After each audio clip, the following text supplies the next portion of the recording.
Hello everyone.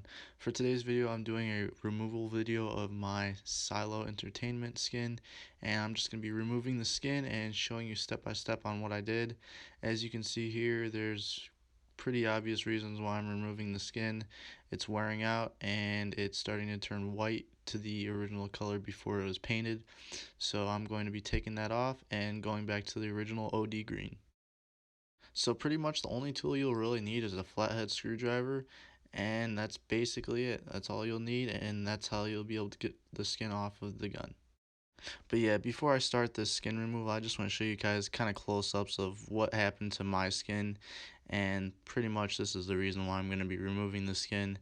As you can see in these clips, like it's all wearing out and it's fading out. So the first step you're going to want to do is find the corner of the rifle. So any edge that sticks out on your L96. So for me, I just picked the front of the stock, and that's where I was able to start the peel. And what you want to do is start peeling it back and back towards the gun, so you're getting as much of the skin off as possible, and you want to get it off as in the longest strips as you can.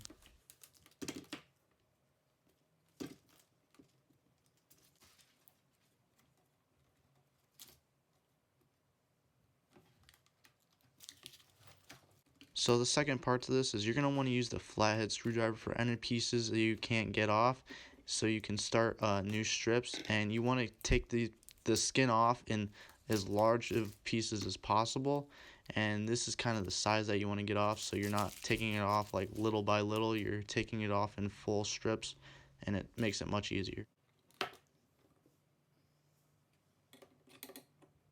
So then once you've got a full strip off and you've reached the trigger guard, it is a little difficult to peel off the skin, so use the flathead screwdriver, but don't use the tip of the flathead screwdriver. Kind of use the flat side and the kind of corner of the end of the screwdriver and just slide it across the skin that is difficult to peel off by the trigger guard.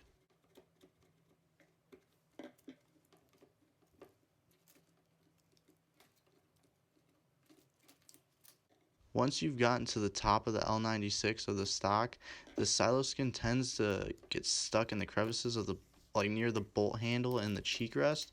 So the best way to get that off is to use your hand to get underneath, but as you're using your hand to peel it up, use the tip of the flathead screwdriver, like right here, you use the tip of the flathead screwdriver while you're peeling it back, and that'll help release the pressure that's underneath the cheek rest and inside the crevices of the top of the gun, and then you'll easily be able to just pull the skin right off, and it'll come off nice and easy.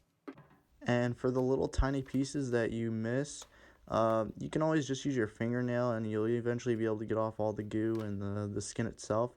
But this flathead screwdriver does work for this too. But you can also use like a wet rag as well. I don't really show that in this clip, but for me, the best thing that I used was the flathead screwdriver, and that pretty much works for just about anything you need to use for getting the skin off of your L96. And pretty much that's it. And then once you get to the rubberized butt pad, you're going to want to just start peeling off where you like started inserting the end piece to your butt pad on your stock, and you should be able to just lift the skin right off just like that. But if you can't, just use the flathead screwdriver to just get the piece started so you can peel it all the way back, and at that point you'll have your skin off in time and your gun will be back to new. To conclude this video, I kind of want to give my thoughts on the Silo Entertainment skin, and this is what I think of the skin. So if you're like a collector and you barely use your gun and you're just using your gun for show, just to show off your awesome custom build, this is perfect for that because your gun isn't getting a whole lot of use in the field. But if you use your gun like me in a lot of milsims and ops and open plays, this skin is not for you. It'll wear out like I showed you in the beginning of the video. It turns white and the skin isn't there in color anymore, and it just doesn't hold up in quality at all. But yeah, that's pretty much it. So like, if you guys enjoyed the skin removal video, definitely let me know and subscribe to the channel if you enjoyed the video, and I'll see you guys next time. Bye.